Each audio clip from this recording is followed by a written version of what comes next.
Jonesy and Amanda. Jam Nation. You're well familiar with John Mellencamp. There were a number of years when he came to Australia with what was the album, Blood on the Plough? Rain on the Scarecrow. Yeah. Yeah. I go and see him every time he was in Australia, and I loved him. Now I probably think he's a bit of an old coot.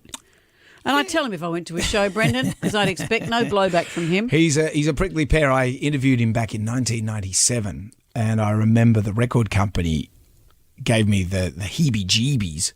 They gave me about the whole interview. They said, don't ask him this, don't ask him this, don't ask about his farm, don't ask about his dad, don't ask about him smoking. About his farm. He sings about farm life. And so at the start of the interview, I said, I've never had a list of so many don't ask questions. I don't know what to ask you.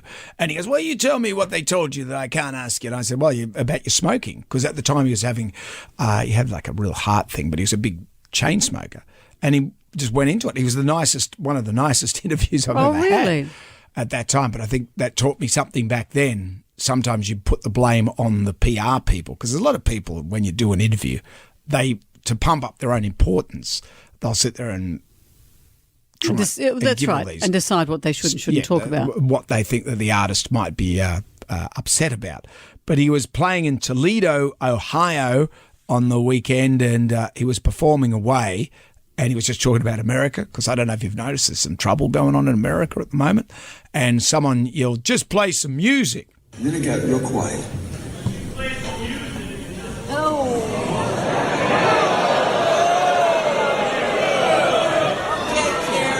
What do you think I've been doing, you c***er?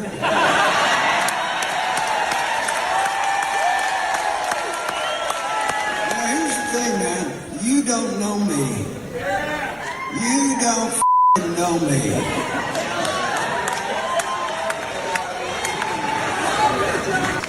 Anyway, before I was so rudely interrupted, I apologise. Guys, I can stop this show right now and just go home. Tell you what I'm going to do.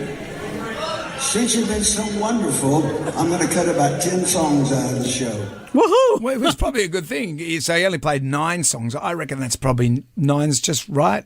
In fact, I would go as far to say any artist can perform 9 songs, and I'd be happy with that. Well, apparently, though, he only got a few seconds into Jack and Diane. He said, you know what, show's over.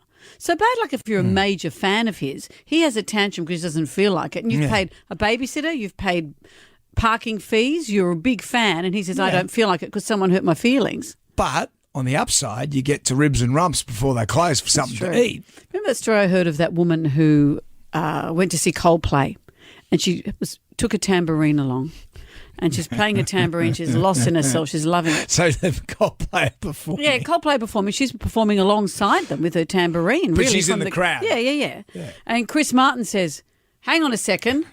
I can hear a tambourine.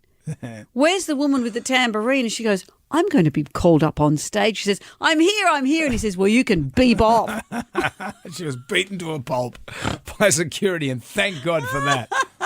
But my thing is 9 songs. That's from the Beatles to John Mellencamp, 9 songs. I think the Beatles have more songs than John Mellencamp. I think there's a debate I'm just saying, there. I go 9 songs. How many? Or say if you kiss 3. That show could have been a lot shorter. Started Beatles. well, ended well. What the hell was in the middle? Yeah, I don't know why Kiss always go to Lick It Up. Why do they perform Lick It Up? Why do they perform that middle 9?